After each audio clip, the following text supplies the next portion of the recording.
This talk was given by Roshi Rafe Martin, guiding teacher of the Endless Path Zendo, a lay Buddhist community in Rochester, New York. Join our practice, in person or online, at endlesspathzendo.org. Today is Saturday, March 2nd, 2024, and today I'd like to take a look at another very brief and seemingly uncomplicated little koan, and how it relates directly to our practice. So here's a little poem from Robert Frost, the pasture. I'm going out to clean the pasture spring. I'll only stop to rake the leaves away and wait to watch the water clear, I may. I shan't be gone long. You come too. I'm going out to fetch the little calf that's standing by the mother. It's so young it totters when she licks it with her tongue. I shan't be gone long. You come too. I'm going out to clean the pasture spring. I'll only stop to rake the leaves away and wait to watch the water clear, I may. I shan't be gone long. You come too. I'm going out to fetch the little calf that's standing by the mother. It's so young it totters when she licks it with her tongue. I shan't be gone long. You come too. Secondly, a word about koan practice. Better than getting the so-called right answer is working hard, working sincerely, dedicatedly on the koan, letting the koan work on you, correct answer or no. In the end, there is a range of acceptable answers. Aitken Roshi told me there's a range of okay answers, and there are also some that are just plain wrong. Yamada Roshi would change his view as he matured in his teaching, and answers that he might have accepted earlier on when he was a teacher, he would not accept later on.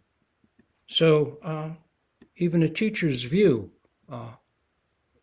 evolves. So here's the case. It's case 97 in the Hekeganroku, the Diamond Sutra and being reviled. The Diamond Sutra says, one who is reviled by others has done wicked acts in former lifetimes, which doom him to fall, it's a gendered language, unfortunately, which doom them to fall into evil worlds. But because of the scorn and their scorn and vilification by others in the present life, the transgressions in the former life are wiped out. So let me repeat the case. That's the entire case. The Diamond Sutra says, one who is reviled by others has done wicked acts in former lifetimes, which doom them to fall into evil worlds. But because of the scorn and vilification by others in the present life, the transgressions in the former life are wiped out. Now, according to the Princeton Dictionary of Buddhism, the Diamond Sutra was composed in Sanskrit probably sometime between the 2nd and 4th centuries of the Common Era. Redpine, in his introduction to his book, Three Zen Sutras, Heart Sutra, Diamond Sutra, and Platform Sutra, writes, instead of the quest for nirvana and the end to rebirth advocated by the early followers of the Buddha, the followers of the Prajnaparamita chose the Bodhisattva path, leading to enlightenment and no end to rebirth, until all beings are liberated. Among the texts that conveyed this message, none has received a wider or more lasting reception in Asia or in the West than the Diamond Sutra. The sutra is a revelation of the spiritual reality of the path introduced to the Buddhist world by the Prajnaparamita teachings. However, being one of the briefest of such texts, it limits itself to the beginning and the end of that path. Also, as the Buddha focuses on these, he reiterates that he speaks only of what isn't real. The implication being that what is real can't be spoken of. The only thing real is the Dharma, a teaching that turns out to be no teaching. It was this teaching in the form of the Diamond Sutra that Huineng heard when he was delivering a load of firewood. That was all it took to set him off on the journey that spread Zen throughout the world. So that poor woodcutter selling firewood did, of course, in time become the sixth patriarch who established Zen as Zen. He happened to hear a monk reciting the brief verse that concludes the Diamond Sutra, and at that moment had deep realization. At which point, once he found someone to take care of his aging mother, he set off for the monastery of the fifth patriarch to practice his profound realization and mature it further. He did not stick with, "I've got it," even though he did have it. If you want to know that story, and it is quite a tale, read the Sixth Patriarch Sutra, a Chinese Zen document, and the only work given the title of sutra, beside the Vimalakirti Sutra, to not focus exclusively on the Buddha.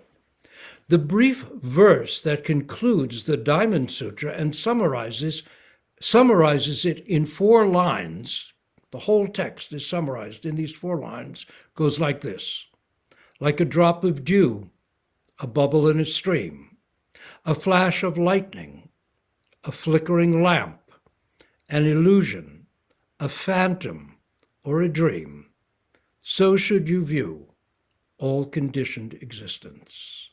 Like a drop of dew, a bubble in a stream, a flash of lightning, a flickering lamp, an illusion, a phantom, a dream, so should you view all conditioned existence. The sutra has remained an important Zen text. It is short and to the point. It is called the Diamond Sutra because a diamond is so hard and pure, it cuts all things, but cannot itself be cut. It may have originally been known as the Diamond Cutter Sutra, because it alone is so sharp and pure that it cuts through all things, even the diamond of self-centeredness, our hardened belief in inviolable selfness. Diamond cutter cuts all, but because it is empty itself, it can never be cut. Yamada Roshi, in his commentary on this case, being Japanese, uses the Japanese name for the patriarch, and he writes, Eno Zenji, that would be Huineng, originally came from extremely poor surroundings. Since his father had died at an early age, the boy and his mother lived in the humblest of circumstances. The young Eno would go to the mountains to collect firewood. This was how he eked out a meager living for himself and his mother. One day, as he was walking along the street in the town, he happened to hear a monk reciting a sutra, which included the following words: dwelling nowhere, the mind should come forth. We actually work on this as an introductory koan. Dwelling nowhere, bring forth that mind. Upon hearing this, the young man came to deep enlightenment. The sutra, which the monk was reciting, was the Diamond Sutra. What is the Diamond Sutra when we get right down to it? Yamada Roshi continues. The miscellaneous koans, which we work on after the first gate koans, include a section which talks about the Diamond Prajna Paramita Sutra. The real Diamond Sutra is your true self, your essential nature. And a note that I add here is we actually face 7 introductory koans drawn from the Diamond Sutra. Yamada Roshi adds, let me read from the 16th chapter of that sutra, which is entitled Being Able to Remove Karmic Obstructions. And he reads, and this is what it says. Again, Subhuti, so this is the Buddha talking. There are some good men and good women who will be despised for their holding and reciting this sutra. This is due to their previous evil karma, for the reason of which they were to fall into evil paths of existence. But because of their being despised in this present life, whatever evil karma they produced in their previous lives will be thereby destroyed, and they will be able to attain supreme enlightenment. Yamada Roshi continues, supreme enlightenment can be seen here as meaning Buddhahood. The real heart of this passage is found in the words holding and reciting. The real sutra is your true self. You should constantly keep your attention on your true self and realize the emptiness of all things. And let me make a note to clarify here.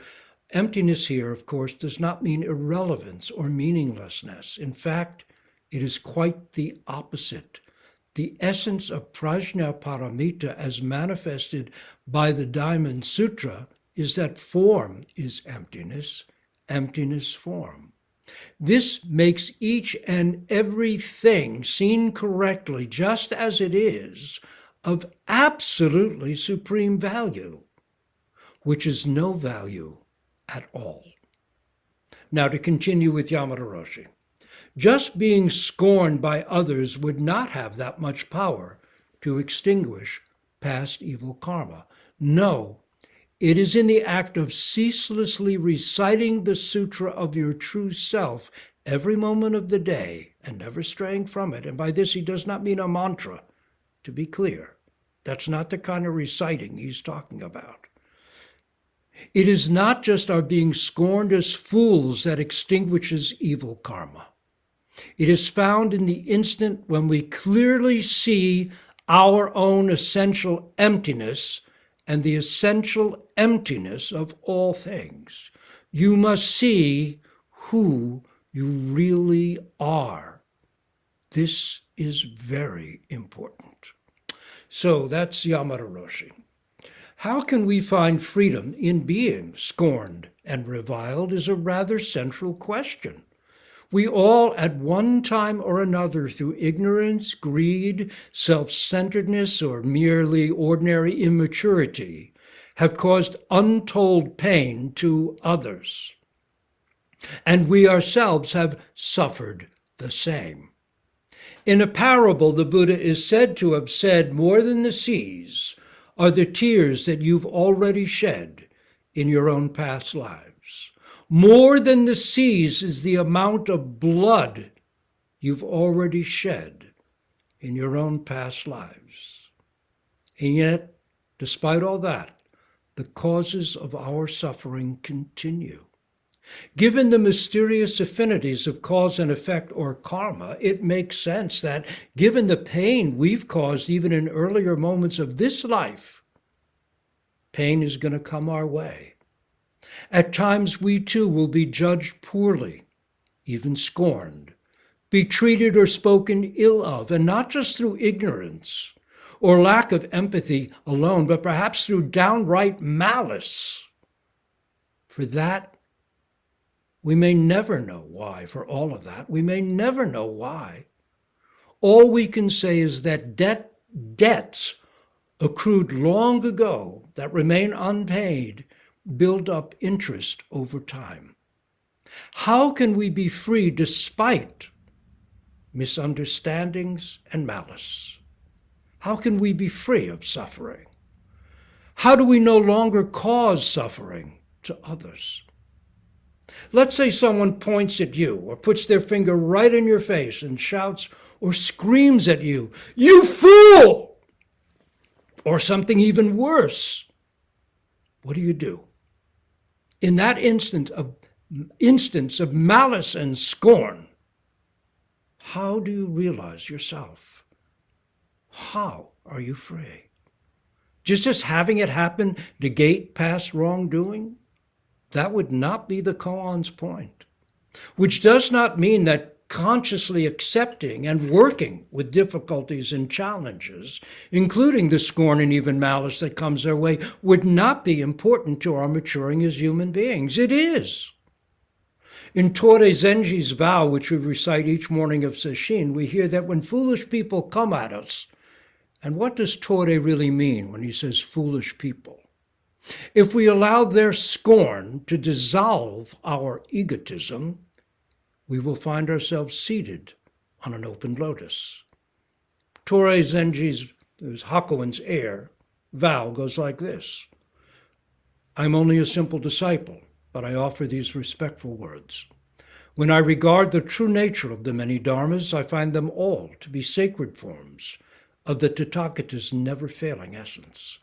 Each particle of matter, each moment, is no other than the Tathagata's inexpressible radiance. With this realization, our virtuous ancestors gave tender care to beasts and birds with compassionate minds and hearts. Among us, in our own daily lives, who is not reverently grateful for the protections of life, food, drink, and clothing? Though they are inanimate things, they are nonetheless the warm flesh and blood, the merciful incarnations of Buddha. All the more we can be especially sympathetic and affectionate with foolish people, particularly with someone who becomes a sworn enemy and persecutes us with abusive language. That very abuse conveys the Buddha's boundless loving kindness. It is a compassionate device to liberate us entirely from the mean-spirited delusions we have built up with our wrongful conduct from the beginningless past. With our open response to such abuse, we completely relinquish ourselves, and the most profound and pure faith arises. At the peak of each thought, a lotus flower opens, and on each flower there is revealed a Buddha. Everywhere is the pure land in its beauty. We see fully the Tathagata's radiant light right where we are. May we retain this mind and extend it throughout the world, so that we and all beings become mature in Buddha's wisdom.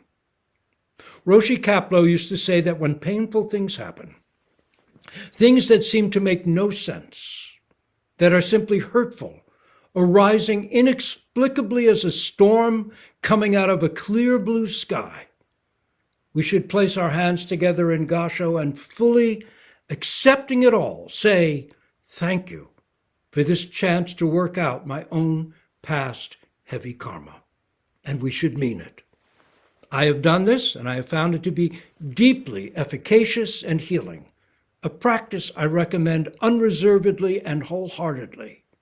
And this does not mean simply bowing under the weight of a difficulty or mea culpaing oneself to death. Accepting fully is the ground of a new openness, of allowing creative and sometimes surprising insights and changes to take place, helping us to work with what is and see what can be done to make it better, and then doing those things. Denying or evading or scheming for revenge only sustains the old problems and creates additional new ones. Karma is not fate or destiny. It is not 3CPO in Star Wars moaning, we're doomed, doomed. Karma, cause and effect, is not fixed, but fluid. It shifts and reforms depending on how we work with and respond to the things that happen in the present. Effects then become causes, and causes become new effects. So accepting is helpful and is the basis of new beginnings, grounded in a wider, deeper, less self-centered sense of reality. But even this, helpful as it is not quite what the koan is getting at.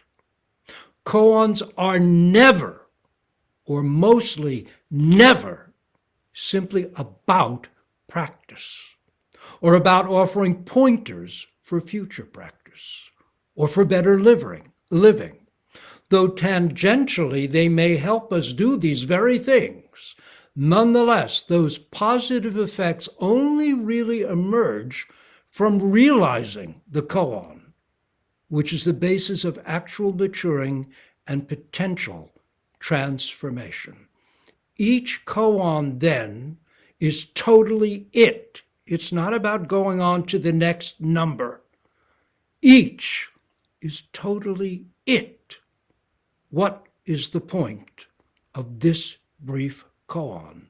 The Diamond Sutra says, one who is reviled by others has done wicked acts in former lifetimes, which doom them to fall into evil worlds. But because of the scorn and vilification by others in the present life, the transgressions of the former life are wiped out.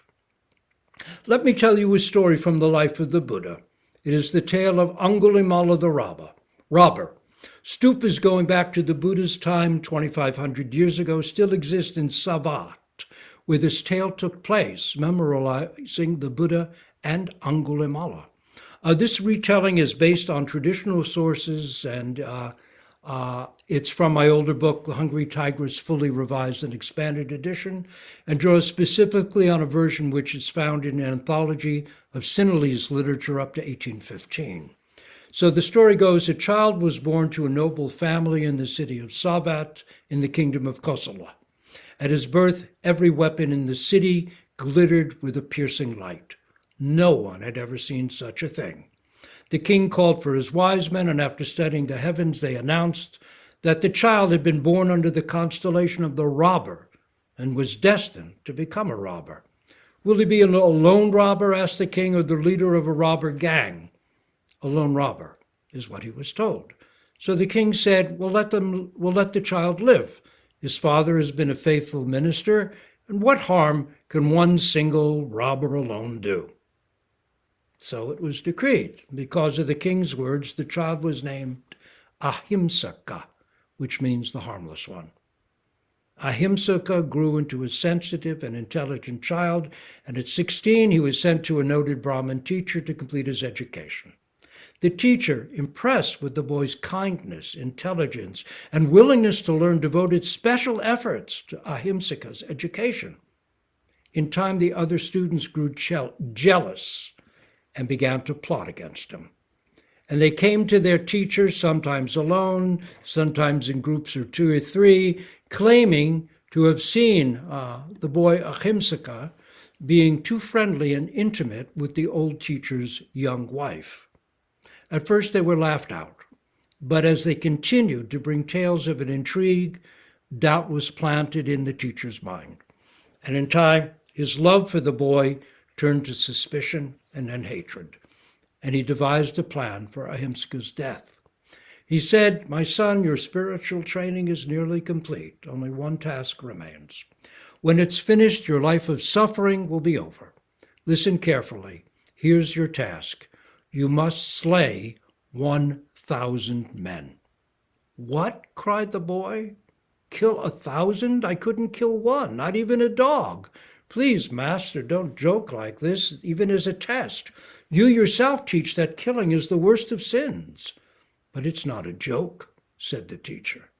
Having pondered, it's clear to me that if you slay 1,000 people, your freedom will be assured. You must have courage. Your race is nearly won. Don't stumble now. That night, Ahimsaka paced back and forth in his room. To kill is a grievous sin. My teacher has always praised kindness, and his words have brought benefit. So perhaps there's some teaching here I can't yet understand. How can I refuse his command? But how can I carry out such a horrid task? I can't do this, yet I must. Just a side note, you see here one of the things being called into question, obviously, by this Buddhist story is the whole issue of teacher as guru rather than teacher as spiritual friend. In Buddhism, a teacher is known as a kalyana mitra, which means spiritual friend, not a guru. A Zen teacher is not a guru. The Buddha said, use your own intelligence and reason. Whatever you hear, don't go, well, the teacher said it, so I do it. You have to think for yourself and take responsibility. So at last, against the deepest promptings of his own intuition and reason, Ahimsaka took up a sword, spear, bow, quiver of arrows, and set out alone into the forest. And steeling himself, he let the darkness swallow him. And in silent, guilty despair, began to slay travelers on the road. And as he killed them, he would count off 1, 2, because he had to get to 1,000, and he meant not to go past 1,000. In time, his originally bright, quick mind became grim and dark. His memory began to falter. His slender bodily form became lumpish and thick. He lost all sense of emotion. He neither laughed nor spoke nor delighted in the singing of birds or the rustling of leaves. He just took up his weapons with starting eyes and blood-stained hands, drew them, and just mechanically slew everyone he met. And in time, he could not maintain even the simple count. Numbers just wouldn't stick in his mind. So he devised a simple way to maintain this precious count of 1,000 and no more, not one more. Each time he killed, he cut a finger from a dead person's hand and strung it on a cord around his neck, so that in time a necklace of severed fingers dangled at his throat. And he was renamed then. He was known after that as Angulimala, which means Grisly-Garland. And it was a name spoken in fear throughout the land, as armed and unarmed alike were struck down and found missing a finger. So people hid in their homes and stayed far from the forest, and a silence fell on the land as if famine or blight stalked it. And Angulimala, the former Ahimsaka, counting his grisly garland of fingers, found that he neared the goal, 999, only one finger more, and his task was done. So he set off to kill his last victim and gain release. Now at this time the Buddha was residing with his monks in a grove of trees not far from the city of Savat. And he heard a woman sobbing, and he getting up from his zazen. He didn't ignore this. He got up. We might say that engaged Buddhism has always been Buddhism, not ignoring what's going on around us. He got up, and he went and he found her, and he asked what was going on, and she sobbed out that my son Ahimsaka is the robber. It's this woman crying, is the robber Angulimala. The king's army is searching for him to kill him. I want to bring him home and keep him safe and beg for his pardon. And the Buddha, seeing that the robber was likely to kill his own mother, said, I'll bring him home. And he set off alone after the robber Angulimala. So the robber Angulimala sees the Buddha approaching, and he says, stop, traveler. But the Buddha walked on. The Angulimala laughed, walk, run, do your utmost. These are your final moments. And he set off after him, weapons in hand. But strangely, here's where the story gets odd. No matter how fast he ran, he couldn't get within spear range or bowshot. The Buddha just walked calmly on, while Angulimala, dripping with sweat, his sides heaving, gasping for a breath, ran and could not approach. At last he slowed, stopped, and leaning on his spear, bent over, gasping for breath, just stood there. And the Buddha, walking still, turned his head and said, I've stopped. Why do you go on? And Angulimala said, what kind of trickster are you? You walk, I ran, but I couldn't catch you. Now you keep walking, but say you've stopped. I'm stopped, but you say I go on. What do you mean?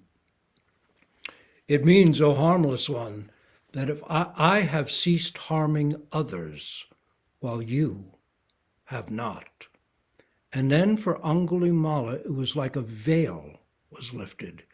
Suddenly he was Ahimsaka again, and in one terribly clear moment saw fully what he'd done. Covering his face with his hands, he dropped into the dust, his weapons clattering around him, and cried out in horror and shame at the depth of his error. Then the Buddha asked if he was willing to give up such a life, and Ahimsaka said yes. Then the Buddha said, rise and follow. But Angulimala said, I cannot. Send for the king and his men. Tell them I will not lift a finger against them, but they should bind me and slay me. There is no reason I should be allowed to live. Patience, said the Buddha. Tie up your despair and grief. There will be always time enough to give up and die, but the time is short in which to struggle and live. Rise and follow. So Angulimala rose and followed and became a monk in the Buddhist Sangha. Soon after this, the king of Kosala came to the Buddha with an army of 500 soldiers on his quest to kill the murderer Angulimala. And the Buddha asked, O king, are you at war? Does another king threaten you that you go forth so heavily armed with 500 soldiers? And the king of Kosala said that he meant to stop the murderous Angulimala, who had killed so many and shut down all commerce in the kingdom. The Buddha said, what if this Angulimala had been subdued by me and become a monk, sincere and dedicated in practice?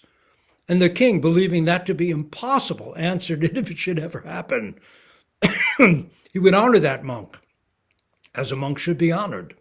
And the Buddha said, here, O king, is that very monk, Angulimala, tamed, subdued, and fully committed to non-harming and the Dharma.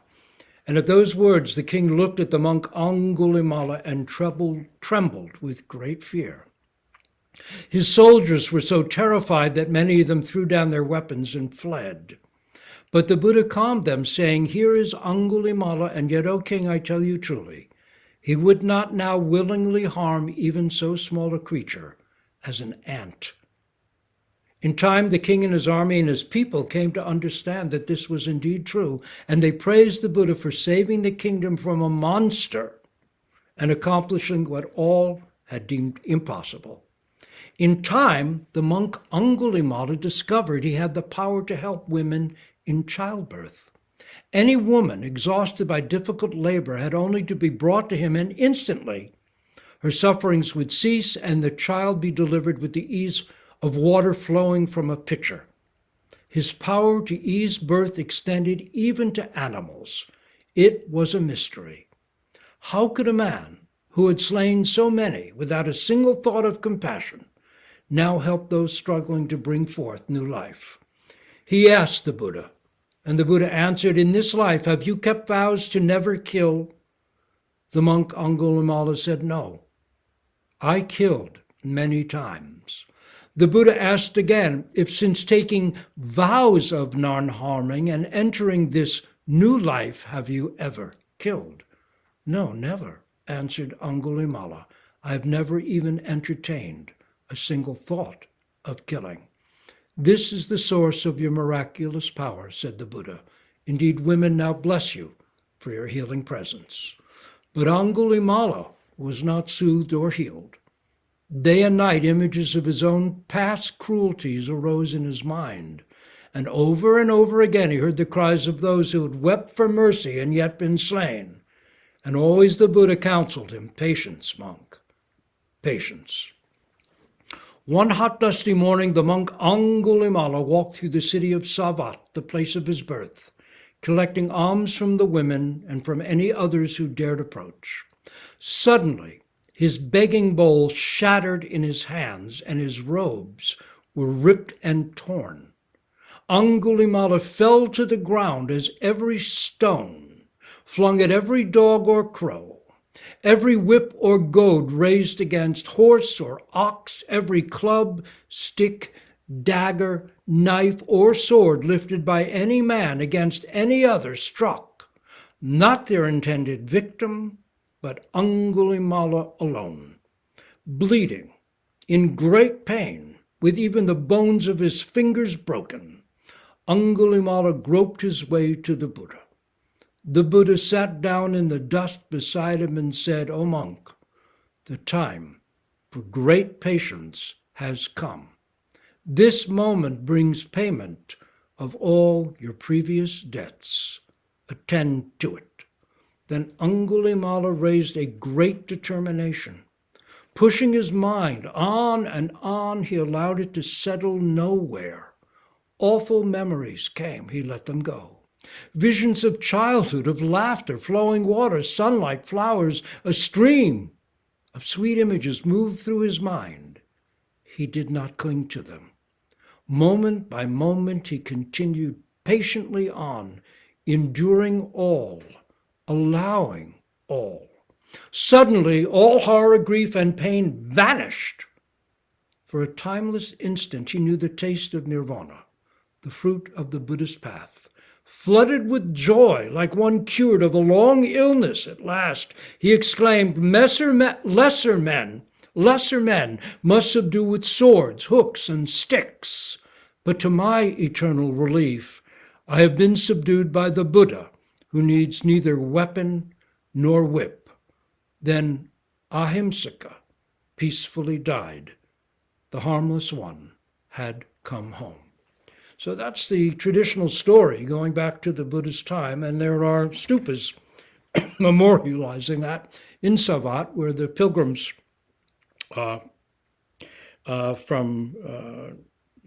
who recently were in India actually visited. So, does experiencing even terribly painful things free us from the consequences of our own past evil deeds? Unfortunately, we often react to suffering in habitual ways, and so recreate the very causes of that suffering over and over. What to do? What frees us? How does ongoing Zen practice, the practice of realization, indeed, the practice of Zazen itself, make a crucial difference? The Buddha, sitting in a grove of trees, with his Sangha, once asked, "Are there many fallen leaves on the ground?" "Indeed, world-honored one," was the response, "very many." He then held up a handful of leaves, "And now, do I hold many or few leaves?" he asked. "Very few," was the response. So too, said the Buddha, through enlightenment, I have gained knowledge of many things, as many as the leaves of this grove. But what I teach is only this small handful. For what I teach is only what actually leads to the cessation of suffering. Cessation seems rather negative. But what is there when self-caused suffering, the isolating delusion of everything centering around me, either as victim or me as victim, fades, and this star, this tree, this cat, this caw of the crow, this ouch of the stubbed toe, this taste of tea, steps in and is me? Can you contain such understanding? Can you limit such joy? Yunmen was asked, how is it when the tree withers and the leaves fall? He answered, body exposed in the golden breeze. Body exposed in the golden breeze. The Buddha in the Digha Nikaya Sutra said, verily, I declare to you that within this very body, mortal as it is, and only a fathom high, but conscious and endowed with mind, is the world, and the waxing thereof, and the waning thereof, and the way that leads to the passing away thereof. I declare to you that within this very body, mortal as it is, and only a fathom high, but conscious and endowed with mind, is the world. Within this very body is the world, and the waxing thereof, and the waning thereof, and the way that leads to the passing away thereof. This very body exposed in the golden breeze. Who do you think he was talking about? Was he waxing philosophic? Didn't he mean you? And you, and you, and you, and me? Right now? The ending of suffering is the point, if we may say such a thing, of the Buddha's vast teaching. That is, the ending of suffering is the point, if we may say such a thing, the point of the Buddha's vast teaching. It is the diamond that cannot be cut. The core of vast emptiness, no holiness, is the diamond cutter, and it is ours by birthright. But until we know it for ourselves, the leaves in the grove just pile up and up. Simply having painful things happen and bearing them, even admirably, won't free us from the unconscious patterns that continue the suffering. The very self that feels itself free of suffering, that wants freedom from suffering, is the very self that suffers. What is the solution? What must we do beyond enduring? How do we rise to that? Or better yet, sink into it. Sink into the count. Sink into the breath. Sink into mu, or the inquiry, or the koan. It is always there. This is how, breath by breath, we buy a freedom which is actualized right here in this little understated koan. What is the source of our suffering right now? What is the source of our sins and errors? What do we fear might happen tomorrow, or tomorrow, or tomorrow? Zen Master Basui, 1327 to 1387, in his sermon on One Mind, which you'll find in the Three Pillars of Zen, wrote, "If you would free yourself of the sufferings of samsara, you must learn the direct way to become a Buddha. This way is no other than the realization of your own mind." Now, what is this mind? It is the true nature of all sentient beings, that which existed before our parents were born, and hence before our own birth, and which presently exists unchangeable and eternal. So it is called one's face before one's parents were born. To realize your own mind, you must look into the source from which thoughts flow, sleeping and walking and working, standing and sitting. Profoundly ask yourself, what is my own mind? With an intense yearning to resolve this question. This is called training, or practice, or desire for truth, or thirst for realization. What is termed zazen is no more than looking into one's own mind, because searching one's own mind leads ultimately to enlightenment. This practice is a prerequisite to becoming a Buddha. No matter whether you have committed either the 10 evil deeds or the 5 deadly sins, if you turn back your mind and enlighten yourself, you are a Buddha instantly. But do not commit sins and expect to be saved by enlightenment from the effects of your own actions. For neither enlightenment nor a Buddha nor a Bodhisattva can save a person who, lost in delusion, goes down evil ways. One who realizes that one's own mind is Buddha is instantly free from the sufferings, from ignorance of the law of ceaseless change, of birth and death. If Buddhists could prevent it, would they allow even one sentient being to fall into hell? Though the ancient way is already our own, practicing it is how we actualize it. So, you fool! Might be the very gateless gate we seek. We'll stop here and recite our great vows for all.